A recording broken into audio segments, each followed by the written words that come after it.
क्या बोलते पोट्टे हो? गुड मॉर्निंग पोट्टे हो. मग आता मी झालो रेडी. रेडी झालो ना, मग पाहता मग कसा दिसून राहिलो.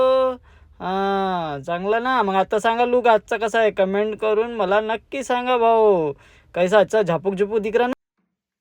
फिर निकला मैं ड्यूटी जाने. ड्यूटी जा रहा तो दरवाजा तो बोतीच तरच दे रहा था. मग कसे करून घपकन लावला. मग निघालो फायनल मेन दरवाजाकडे. मग मेन दरवाजाकडे लावलं ताला म्हणे. ताला तो बहुतच नकरा करत होता. तो म्हणे मी नाही लागत. मी म्हटलं असा कसा नाही लागत. घेतला लावून तडकन. मग निघालो आपल्या खाली. मग दिसली तेवढ्यात गाडी. गाडी तर चालू केली आणि मग निघालो झापूक झुपूक तिथून. मग म्हणे मधात भेटलं कुत्र. कुत्र म्हणे मी